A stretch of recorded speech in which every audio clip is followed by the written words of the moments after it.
So here's a valid question for everyone. Can anyone pinpoint the exact moment where everything in society just got substantially worse?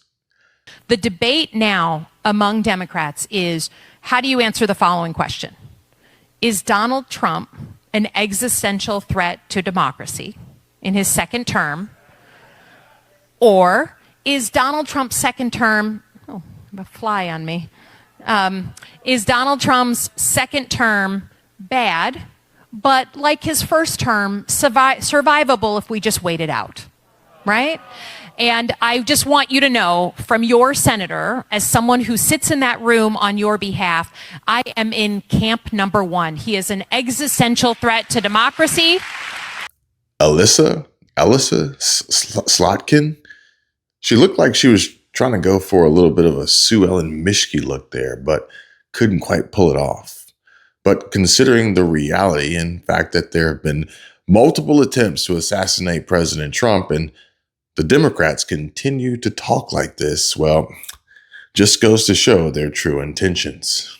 Sounds like what you're saying is that this stuff is not stuff you're going to find in a paper trail at Homeland Security headquarters. You're going to have to go out into these embassies and really drill down into the station chiefs, into the intel apparatus in foreign countries, and that's where you're going to get the goldmine evidence. Is that how you see it? Yes, we know that Routh was coordinating with the U.S. Embassy in Kiev, which happened to be the exact place that was kind of the launch point of the Russiagate impeachment in 2019. Yeah. It was the exact embassy that pulled off the coup in 2014 that led to Ryan Routh then having to recruit terrorist fighters to come in there. He was trying to get thousands and thousands and thousands of people processed for visas, for fast-pass visas there. And what just happened this week is that the Justice Department moved to classify the evidence so not even Ryan Routh's attorneys can see the evidence being brought against him.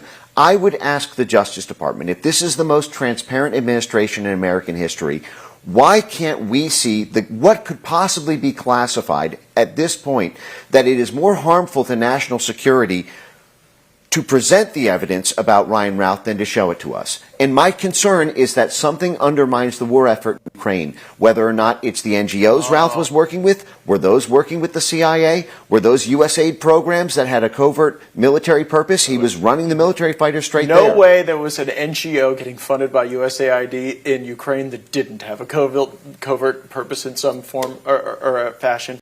They know exactly what they're doing. But I don't know. What do you think? Was the moment when society just got substantially worse, when Democrats knew they weren't going to be able to lock up President Trump in jail and steal another election? Or was it when we all realized just how uneducated some of these folks are out there who are legally allowed to vote? Hold on, these make me smarter. Hold on.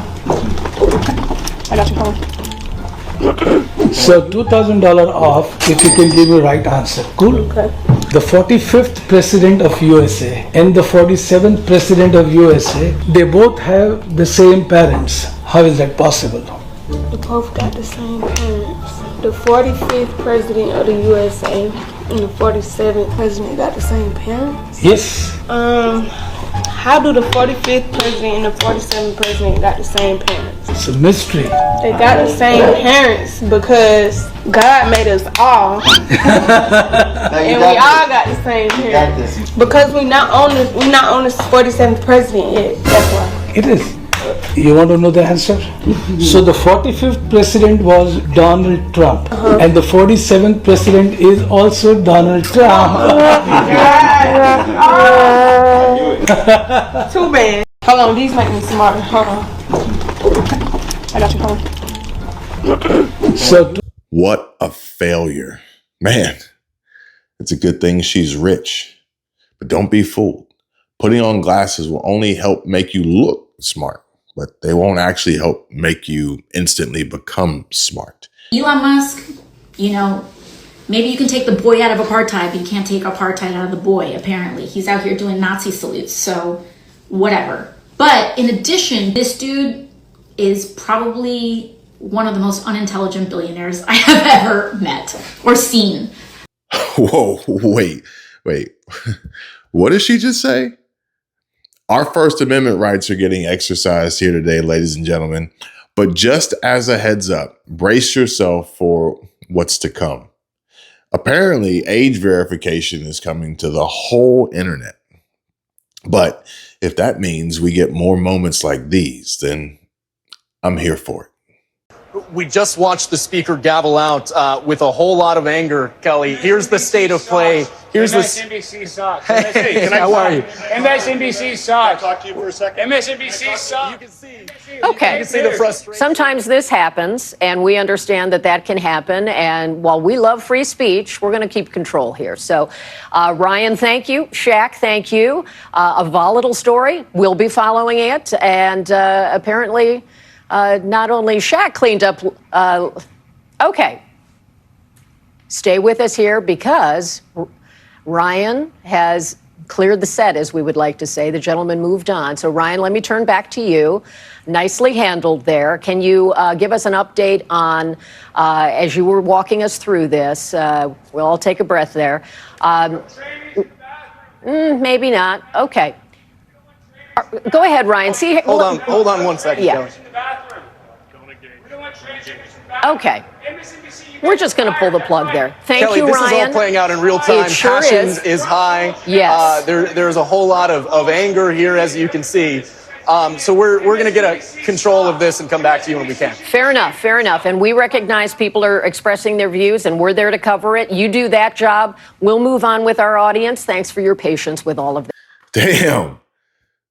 That man had NBC sweating bullets. That's a bad man. And I don't know who this Alex Stein is, but I can tell you right now, he's quickly becoming a new favorite. A potential MAGA rising star, maybe. Kicking ass and taking names. Welcome. Introduce yourself. Go ahead. My name's Alex Stein. I'm considered one of the sexiest men in conservative politics. And one thing I want to say, a lot of people are going to hear my testimony and you're going to say you're anti-LGBTQ. I want to say that's impossible because I'm a Dallas Cowboys fan. So obviously I have a lot of gay pride. But, you know, a lot of conservatives like yourself, you want to outlaw transgenders in women's sports. I disagree. I like transgenders in women's sports because you can gamble on them and win money. You know, I won so much money on Leah Thomas's propeller in that pool. I almost turned draft kings into draft queens. And, you know, I actually like transgenders in the military, too, because, first of all, transgenders are some of the meanest people on planet Earth, so they'd make a good soldier, don't you think? And then, you know, second of all, transgenders love to do mass. So, you know, that's perfect for a military veteran. And then on top of that, the suicide rate is incredibly high among transgender people, so we could just use them like the Taliban has bombers. Maybe you guys can actually, you know, if you commit suicide, actually help us in the battlefield. So that would be good. So I think we need transgenders in the military and women's sports. Now, when we come to the bathroom bill, though, this is an asymmetrical problem because, first of all, no dude cares if, like, a bisexual woman comes in there and tries to use, like, a pee funnel. You know, if some lady boy comes in there, some, you know, stud comes in there, wants to pee in the urinal. No guy's going to be threatened by, you know, a trans woman. But we don't want these gargoyles in a dress, you know, some chick with a dick coming in there and trying to pee or poop next to my girlfriend because that's disgusting. And, well, I was going to say something. Listen, I have my First Amendment right. Let me just speak.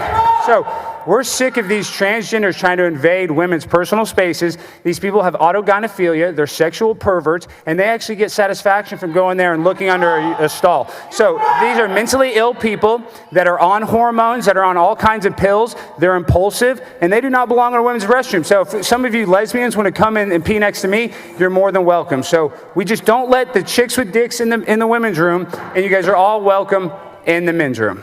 I think that works. Thank you very much. Talk about a man who just doesn't give 1 ounce of one single I like the cut of his jib. But those woke trans pussies couldn't dodge the harsh but welcome dose of reality check served. And talking about dodging bullets, well, our prayers have been answered, as now we know for a fact that Representative Ilhan Omar is not running for president and may very well get deported soon. Just in, reports of President Trump seen on the roof of the White House today, telling Ilhan Omar to go back where she came from. Oh boy. But he doesn't stop there. This man's on a roll. Watch. Listen. back to their country with a pass back in legally, and we're doing things that are very difficult to do and very complex, but it works really well. We're sending them back, and then they're schooling, they're learning, they're coming in legally. We have a lot of that going on, but we're taking care of our farmers. We can't let our farmers not have anybody, these people, you can't replace them very easily. People that live in the inner city are not doing that work. They're just not doing that work. And they've tried, we've tried, everybody tried. They don't do it. These people do it naturally. I said, what happens if they get it to a farmer the other day? What happens if they get a bad back? He said, they don't get a bad back, sir, because if they get a bad back, they die. I said, that's interesting, isn't it? These are very, in many ways, they're very, very special people. Okay, go ahead. No, okay, so. But take a look here at the latest from Polymarket, sharing the top 4 candidates for 2028 have been revealed. And apparently they offer the ability to earn 4% annualized returns just by holding shares in any candidate. But Ilhan's name isn't anywhere on that list, nor is Jasmine Crockett or Kamala Harris. This is the tease for what's going to get us really excited to buy her book, 107 Days. Here's SOT 8. I mean, there's a lot of personal stuff in the book. I mean, poor Dougie. You're blowing the lid off of Doug? What's going on? For example, my birthday's in October. The election's in November. You see where I'm going? No one does. And Dougie kind of dropped the ball on my big birthday. He didn't get you anything? Oh, you have to read the book. All right, just tell me the page. Tell me the page. It's all classic Kamala. The weird, drunk-sounding giggling at absolutely nothing, saying nothing clever, nothing amusing. Her weirdness is somewhat amusing, but she and her substantive comments are not. Her tease, we've got to read the book to find out if he didn't get her a present. Who gives a flying fig? Instead, we see the most obvious and likely choice at the top, with J.D. Vance holding strong at 28%. And then it all pretty much goes downhill from there. Gavin Newsom with a measly 13%. AOC got 9%, which is either 9% the tip amount she normally receives as a bartender, or either 9 is her IQ or something. But then, last but not least, Pete Buttigieg, old Mr. Power Bottom himself, with just 7%. But everybody knows, even if you're just 7% gay, you're still 100% gay. And the bottoms, I mean, come on, guys. Level with me. The bottoms have to be the gayest, right? Ha! Gay! Wall Street Mav says Representative Ilhan Omar can now work remote from home, now that Starlink is available in Somalia. So thanks, Elon. But wait, there's more, because it only gets worse. And with increased availability and improved accessibility to high-speed internet connections almost anywhere in the world could mean a great challenge and threat to U.S. jobs. And the New York Post shared the latest about how a major hotel chain faces backlash for allegedly outsourcing check-ins to India. Okay. Maybe 1 won't be or 2 won't be? 2, just in case I lose one. Yes, I'll just take this for you. Just help me with your signature where it says guest signature. Let me just process your room registration form. Please wait while we process your registration form. Please note that we have a strict policy of no smoking, no pets, and no visitors allowed in any of our guest rooms. Signature must match the one on your ID. Using your finger, please sign where it says guest signature when you see the form on the screen. Alright, sir. I will just process your room receipt, which contains all the property. Okay. Maybe 1 won't be or 2 won't be? 2, just in case I lose one. Yes, I will just take this for you. Just help me with your signature where it says guest signature. Let me just process your room registration form. Please wait while we process your registration form. Please note that we have a strict policy of no smoking, no pets, and no visitors allowed in any of our guest rooms. Signature must match the one on your ID. Using your finger, please sign where it says guest signature when you see the form on the screen. All right, sir. I will just process your room receipt, which contains all the property. But let me know what you guys think about all this. I saw this post yesterday, and it was a recorded clip out of Costco, and it says, "This weekend at Costco in Frisco, Texas, the Indian takeover in full view. Hardly any Americans in sight. The Indian population exploded 4,510% in Frisco over the last 20 years, surging from just 2.5% to nearly a third of the city. An H-1B betrayal robs our people of jobs, wipes out our heritage, and erases our communities," it says. America's harsh new reality, the great replacement unfolding. But, if I'm being honest, I feel like the lines of American and white and pretty much every other skin color or race is getting very murky, it seems.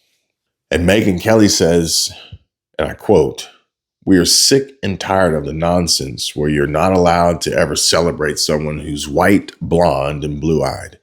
That we have to walk into a room apologetic for those things. And in a way, this ad is the final declaration that we are done doing that shit." Obviously, she's referring to the Sydney Sweeney American Eagle and her great genes. Meanwhile, Levi's is trying to clap back with Beyonce and a pair of 666s, I guess. But as far as I can tell, there's nothing great about Bey's genes, especially since now she doesn't look anything like her Destiny Child days, and since hooking up with Jay Carter and joining their underground cult, she has magically transformed into a blonde white woman. But I won't hold my breath waiting for the left's outrage about it. I mean, just think, they'd allow a woman to break the law, take a seat and hold political office in this country, marry her brother, and say this and never once bat an eye.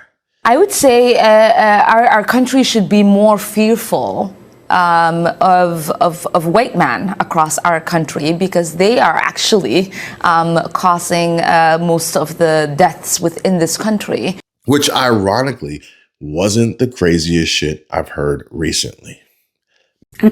Unpopular opinion, but if we took all MAGA men from ages 18 to 50 and replaced them with immigrants, violence against women and children would decrease to almost 0%.